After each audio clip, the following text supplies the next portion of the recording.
Good morning, good afternoon, and good evening, everyone. It's Dr. Ephraim. Today's date is October 24th, 2022. And if you listen to the sound of my voice, you were blessed to see another day. And for that, all praise, honor, and glory is due to the Most High God of Israel, the creator of the heavens and the earth, the universe, everything above, below, and in between. All right. If you're new to the channel, make sure you hit that subscribe button and select all, so you'll be notified every time I upload a new presentation, a new thinking out loud segment, or Real Talk Tuesdays, or Shabbat sermon. All right, and let's do our part to help get the viewership up.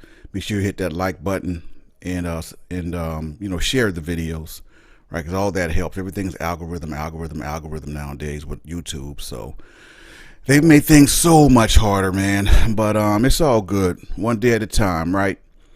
But yeah, this is a 5-star lesson today. Matter of fact, I'm doing an addendum to the breakdown of the EP252 E1B1A7A and the L3E Y DNA haplotype in the mitochondrial DNA, right? Before I really get into the meat of the lesson, I wanted to include this. So let me bring up the slide real quick. Okay, here's my data from 23andMe. All right. Now, even though they changed it to it's no longer visually E1B1A7A or whichever, there's some things in here that they can't deny that still points to basically who we are. Okay, and I wanted to address that real quick. So all you brothers out there's got that EP252, and even you sisters whose fathers or brothers is EP252, listen up real close. I'm about to break this down and show you where they still couldn't, take away the actual fact of who we really are. Number one, it says the haplogroup EP252 or E1B1A7A, which is what it was before they changed it visually. Not the DNA. They didn't change the DNA. They just changed, what it looked like. They changed it to they changed E1B1A7A to EP252. Okay. They say it traces back to a man who lived approximately 12,000 years ago. Well, let's frame that. 12,000 years ago. So what that tells us is that all the Bantus and all the Negroes, they're talking about this Bantu expansion of 4,000 years ago, tells us that we existed much longer than 4,000 years. And I've always said that. So to go back 12,000 years, that would have to put us in Israel, because 4,000 years, the Bantu expansion, that was all basically West Africa, a little bit of North, whatever, that whole Bantu expansion 4,000 years ago. But EP252, which is E1B1A7A, and all the E1B1As, they telling us right here goes back approximately 12,000 years ago. So then you ask yourself, well, wait a minute, isn't that a conflict? Because they said that and before they changed the visual, they said that this E1B1A7A started like 4,000 years ago with the Bantu expansion. So which is it exactly? See, why they trying to confuse us? They're confusing themselves, because we on it now, and I'm trying to get y'all on it, especially the new ones that's new to the whole DNA thing. While they trying to confuse us, they really confusing themselves, because they only making my point, right? And that's that the E1B1A7A is older than the Hamitic DNA that we mixed in with, and we go back much further than 4,000 years, which is what they try to center us along that whole Bantu expansion, right?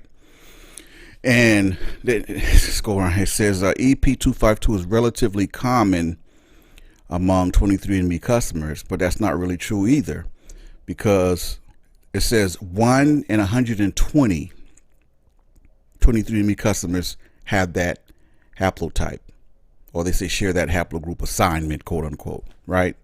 1 in 120. That doesn't make it common at all. I mean, if any of you know about data, statistics, and stuff like that, 1 in 120 does not make that common at all. And I'm going to tell you why. I'm going to bring it home. So let me, before I even address that, let me bring up the mitochondria, the L3E, real quick. All right, here's the mitochondrial haplogroup L, specifically haplotype. Let's see here, L3E E1B1A7A, which is my mother's DNA. And, I put out there that, L3E has the same migrational patterns as E1B1A, right? So we know that without a shadow, without L3E is Israel, right? So now here they said that my maternal haplogroup is L3E2A1B, right? Traces back to one who lived approximately 6,000 years ago. So either way, 6,000 is longer than 4,000, which they put us at the whole Bantu expansion. So again, they're telling us that we existed well before the Bantu expansion, which is, L3E. That's Bantu, just like the E1B1A. That's all Bantus, Negroes, basically. Okay. So scroll down. It says now for whatever reason it says L3E2A1B is relatively uncommon among 23andMe customers, whereas they saying the EP252 and E1B1A7A is common. So again, if any of you know anything about statistics and data analysis and things of that nature, 1 in 3,200 is not common. So they got that right. Now apparently they didn't have a bigger sample size for the EP252 to say 1 in 121 or whatever it was, but even still, smaller sample size, still same conclusion.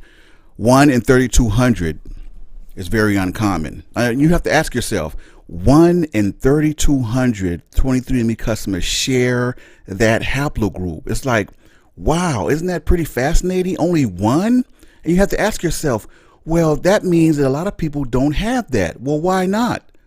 Well, I'm going to tell you why now. Let's get into that in the next segment, the next slide. I'm going to tell you why that haplogroup is very uncommon among 23andMe customers. I'm going to bring it home real quick. Yeah, so we're going to go back to Torah and let the Most High tell us why our DNA is so uncommon, as they say. Because the Most High said, "For thou art a holy people unto the Lord thy God, and the Lord hath chosen thee to be a peculiar people unto himself above all the nations that are upon the earth." Now, at first glance, you might look at that scripture and verse and be like, okay, well, that's cool, but, what does that really mean? What I've always said, there's no other race of people on the planet Earth that possesses the E1B1A or the L3 haplotypes, mitochondrial, of the children of Israel. That, my people, is a genetic fact. No one can dispute that. That is indisputable, irrefutable, right? So well, let's look at this. When we say peculiar, what does that mean? Because there's some synonyms for that, but there's also some adjectives for peculiar. And here are some of them. Peculiar could mean strange or unusual, right? But here's the one that sticks out to me. The very last one. Unique. Unique. What makes the people of Israel unique to every nation on the earth? Because that's another way we would know who the children of Israel are. Something about them would be unique above all nations. Come on, y'all follow me with this, man. What about Negroes makes them unique above all people on this earth? And it goes right back to our DNA. That's why it's so uncommon, my people. Come on now. That's why it's so uncommon. That's why it's unique. No other race, no other nation possesses the E1B1A or the L3 mitochondrials of the children of Israel. No nation. People can say whatever. They can talk about, oh, y'all ain't no Israel, this and that. You can say what you want.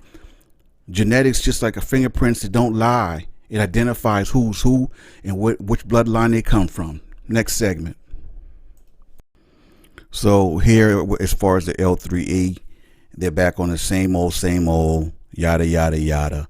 Okay, members of L3 were swept along in the Bantu migrations.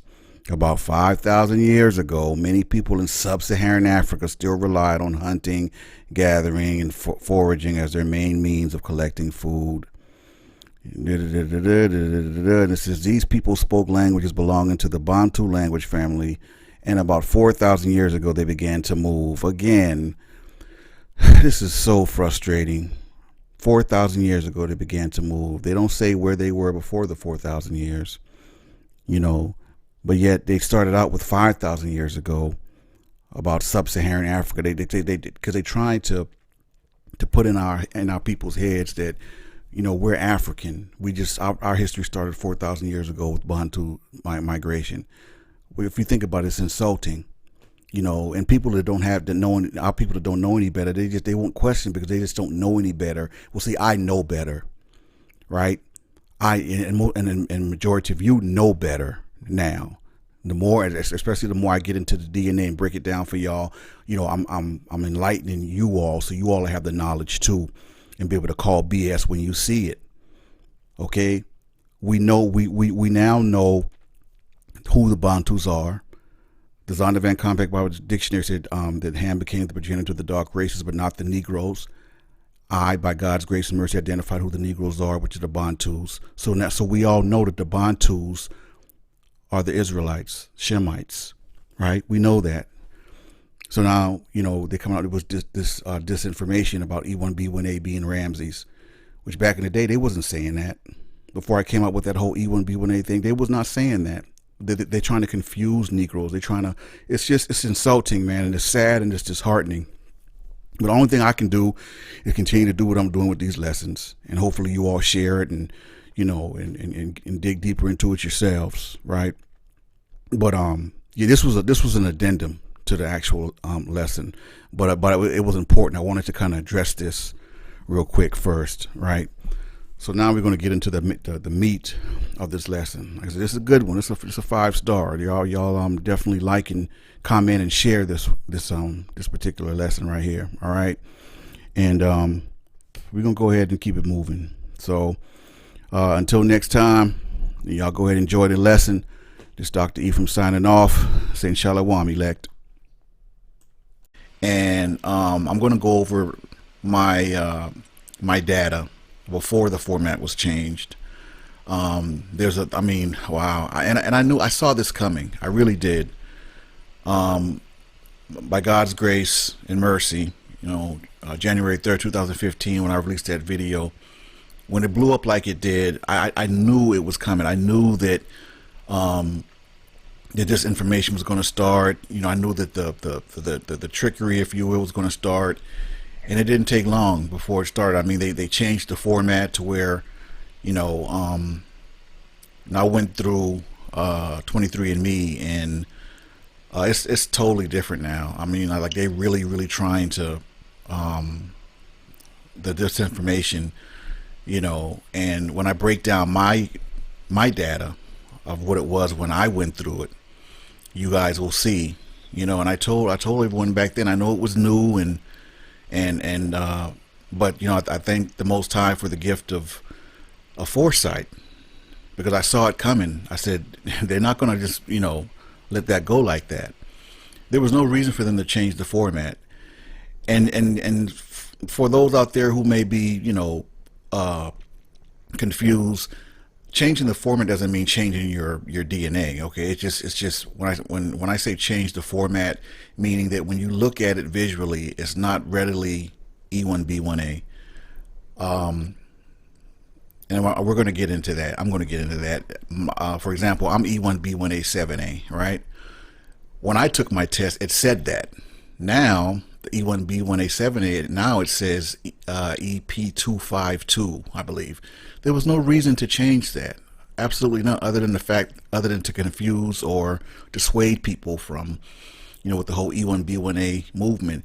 If E1B1A wasn't true or that big of a deal, why would they go through those lengths to change the formats and take out the global populations, you know, clearly, you know, saying that, you know, the populations that was compared to my DNA was in the Middle East, quote unquote, in Palestine. I'm going to get into all of that.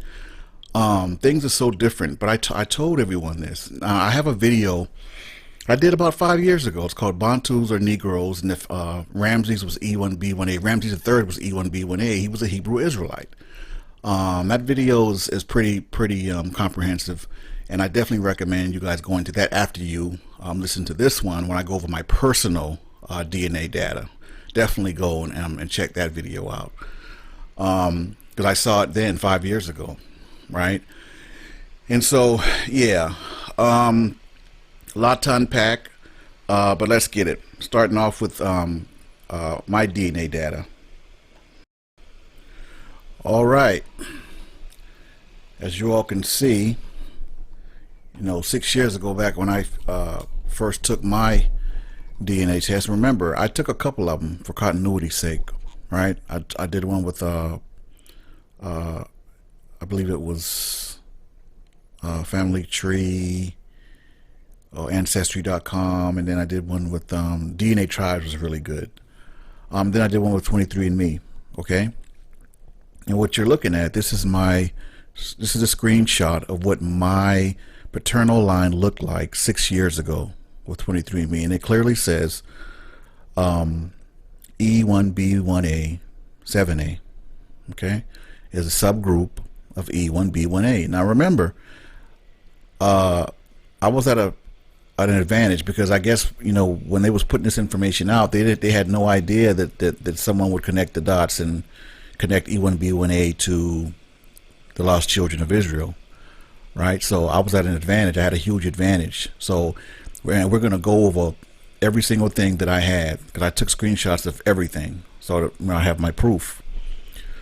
And the key, one of the things to keep in mind is that when they say that E1B1A is common among Bantu speakers and African Americans, or Negroes. Okay, remember, Bantus are the Negroes that the Zondervan Compact Bible Dictionary was talking about when it said Ham was the progenitor of the dark races, the Egyptians, the Ethiopians, Africans, and Canaanites, but not the Negroes.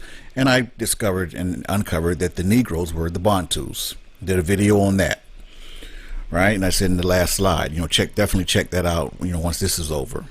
But I gotta get into this, because I was really, when I logged in and saw what was going on now, it semi angered me, but I kind of knew they were going to do this, right? But that's okay, because I have the proof. I have my screenshots of what it was before it was changed. So there you go. Okay. So it says E1B1A7A, subgroup of E1B1A. All right. Region Africa, obviously, and remember, and see, that whole Bantu expansion, for those who aren't familiar with it, that whole Bantu expansion they continuously talk about, that happened about 4,000 years ago. It was basically a Hebrew expansion. That's what it was. Okay, because remember, whatever African nation they attribute your DNA to, whether it's Yoruba or Ghana or Cameroon, wherever, remember, as a Bantu, that's secondary to you as a Hebrew Israelite, because our DNA is much older than those Hamitic races that we encountered once we got to these nations of Hamitic Africans. Okay, our DNA is a lot older than 4,000 years, but see, if you notice, that's where they pick up the quote-unquote Bantu expansion from about 4,000 years ago. I don't know why they keep trying to make us feel and seem like we don't have a very, very long and rich history, well before 400 years in this country, and definitely before 4,000 years, when the Bantus / Hebrews expanded all over all over Africa, all over North, South America, you name it, with the transatlantic slave trade. So keep that in mind. Okay, but here it is. This is what my paternal line looked like when I first took my test 6 years ago. And they said that the E1B1A branch of haplogroup E predominates in Africa, South, and the Sahara, where it spread about, 4,000 years ago, in conjunction with the expansion of Bantu-speaking people out of Western Africa. And see that, and even then, that was disinformation, because we were not out of Western Africa. We migrated. The Bantus migrated to Western Africa. That's not where we came from. All right, we're moving right along. Okay, This global similarity map was included when I took my DNA test with them 6 years ago. Okay, and why this is important and significant is because it tells you what population my DNA was connected to, and clearly it says reference population for me was quote unquote Middle Eastern. Now, not to go into a tangent on that, but we know that Middle East is a European construct. Okay, I dealt with that as well in one of my videos. Trust, if you're not really familiar with a lot of my teaching videos, I highly recommend you guys kind of double back and go back to some of the videos and presentations I've done on this stuff, because it'll make even more sense. So let's just kind of, in the spirit of saving time, and this is what they said, second paragraph. I don't know if you guys can read it, but I'll read it for you. It says, we consider the Near East to be bordered by the Mediterranean and Black Seas to the west, the Caucasus Mountains to the northeast, the Arabian Peninsula to the south, and the Zagros Mountains to the east. The 23andMe database includes Near Easterners from the Palestinian, Druze, Bulgarian populations living in Israel. One more time, for the populations living in Israel, and that's where my DNA connected the original most portion population where they lived were from. But I don't. If this global similarity map is still a part of their deal, please someone let me know and what it says, especially for someone that has my DNA, the E1B1A7A, or now the EP252. Let me know if this global similarity map is still around, because I don't think it is. But it's frustrating because, you know, they by listening to this, you know, it's like still they're trying to get to say, well, our history is more than 400 years, started more than 400 years ago, and it definitely started more than 4,000 years ago. Yeah, we migrated and was sold into slavery and all these different things, but where were we before that? See, that's what they're not dealing with, and that's the whole point and my whole problem with this disinformation and giving some information and half information. Where were we? Where were the Bantus before this so-called Bantu expansion? See, they're not dealing with that. They don't want to answer that. That's why I've been answering it. And that whole Bantu expansion was a Hebrew expansion. We didn't originate in West Africa. We originated in Israel, Palestine. You know, that's where we came from, my people. That's where the Negroes are from. We are not Hamitic. We are a Shemitic people by way of Peleg, but they keep putting up this disinformation and keep trying to make it seem and sound like our history started 4,000 years ago with this Bantu expansion, or even 400 years ago with slavery in America. Knock it off and cut it out. Like, we are not that people. We are not those people. So anyway, moving right along. And here's the migration chart that was included with the DNA test I took 6 years ago.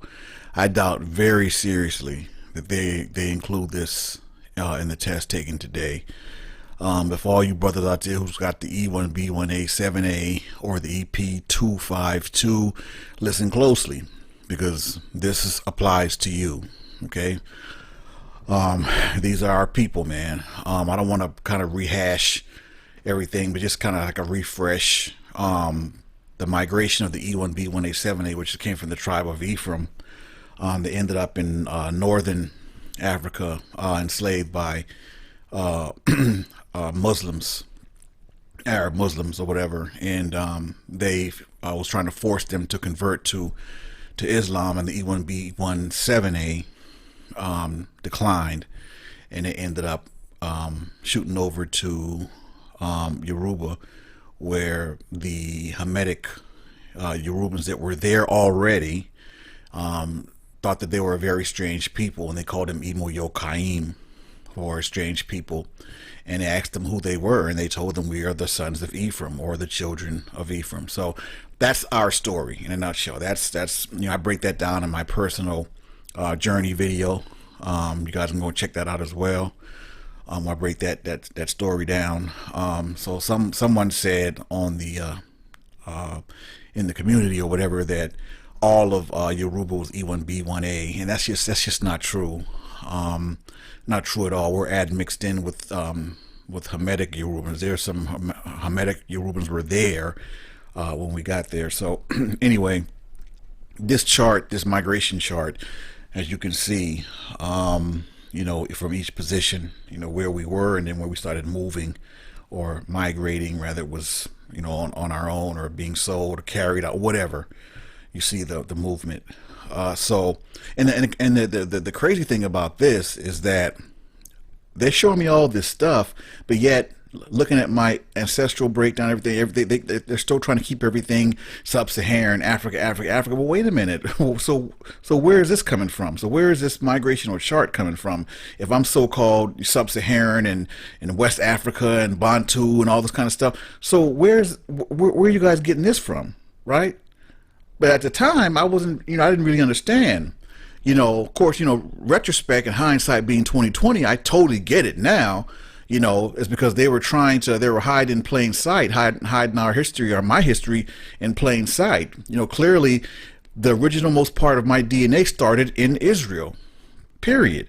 But yet they're trying to keep me visually to, you know, sub-Saharan, Bantu speaking Africa, African American. They're just trying to keep me there and keep us there. But that's not the case. But if by chance this migration chart is still around, please somebody let me know. But I screenshotted mine, so you know I have my proof, man. So on to the next slide. And here's my my maternal haplogroup for my mom, my mitochondrial. She's L3E2A1B. Now the interesting part about that is that L3E is the equivalent of E1B1A7A, but strangely, as you can see, here's the maternal haplogroup, the migration for haplogroup L3E, which was my mom. This is origin. Haplogroup L3E originated about 45,000 years ago in Central or Northeastern Africa. And I'll frame that. Why that one line is so important is that for some reason they have no problem telling us that the female version of E1B1A started over 45,000 years ago in Northeast Africa, which for you who don't, many of you who don't know or are familiar, Northeast Israel is in Northeast Africa. And I did a video on that, okay? Because Israel sits on the tectonic plate. Don't believe the lies about no Asia and Eurasia. That's a bunch of madness. Israel is in Northeast Africa, and this L3E migration that they're giving, they're literally giving us the female version of E1B1A that started in Israel. It originated. They even went as far as to say that it originated about 45,000 years ago. See, they didn't say that about the E1B1A. They kept the E1B1A limited to 4,000 years ago with the Bantu expansion, but with the female version of us, they're telling the truth. See, they didn't even tell us, they didn't even say that E1B1A started in Northeast Africa like they did the L3E. And guess what? The L3E is the female version of E1B1A, my people. See, but they didn't expect people, they didn't expect us to get all that, right? Because back then, 6 years ago, again, they were hiding in plain sight. So they're giving us this information. They didn't think we would know what to do with it or know the significance of it. But that, man, that's crazy. See, look, go down a little bit. It says example populations, Bantu speakers, African Americans. So that verifies what I just said. L3E, the mitochondrial, is the mitochondrial version of E1B1A. And I'm sorry, excuse me. But they didn't give us all that for the male, for the paternal line. But they're telling the truth and shaming the devil here with the L3E. They're telling you L3E started 45,000 years ago in Northeast Africa or Israel, basically. And then, to drive it home, started to spread south with a migration of Bantu-speaking people over the past 4,000 years. Right. This is a trip. So that's important. All right. In the spirit of saving time, I'm trying to just kind of refresh some of these things I've already went over. But on to the next slide. So fast forward 6 years, and now my E1B1A7A is EP252. And again, my people, there was no reason for them to change the visual of my Y DNA haplotype. Absolutely none. I believe this is what they've done is a direct response to the whole comprehensive E1B1A video and movement. And now they're trying to say that E1B1A is what does that say? That we share an ancient paternal lineage with Pharaoh Ramses III. I mean, just disinformation. That's just not true. And when you guys go check out that Bantu video I did, but I'll tell you basically what I said there. If Pharaoh Ramses III was actually E1B1A7A, either he was an actual Hebrew Israelite genetically and living as an Egyptian, or either by blood or by, because remember, when Moses was found, he was living as an Egyptian, all right, but he was a Hebrew Israelite. But I think they're doing that to kind of throw it off, okay, because all those Egyptologists, they love that. Oh yeah, you know, this shows, you know, E1B1A, yeah, we're Egyptian. No, we're not Egyptian. Genesis 10:6 tells us the sons of Ham, Cush, Mitzrayim, Put, and Canaan. Okay, Ham, Hamitic, and their bloodline is E1B1B. And for those who don't know, the original Egyptians came up out of Mitzrayim. Okay, the original Egyptians are a black Hamitic people. Ham, the youngest son of Noah, born about probably about 96 years before the flood, yada yada yada. He became the progenitor of the dark races, not the Negroes, but the Egyptians, okay, Ethiopians, Libyans, and Canaanites. Okay, my people, we are not Egyptians. Yes, we were captured. We were in the land of Egypt for 430 years before Moses was brought forth to lead us out and all that, but we are not Egyptians. Yes, we're connected to Egypt. Yes, no doubt about that. But our DNA tells us who we are. The Zondervan Compact Bible Dictionary threw us a caveat and said not the Negroes, and I had to discover that the Negroes were the Bantus. Okay, the Negroes were the E1B1A. Here's the Hamitic data, DNA data for the children of Ham, Cush, Mitzrayim, Put, and Canaan. Okay, and I don't know if you guys can see that. Let me come and make it a little bigger. Let's see here.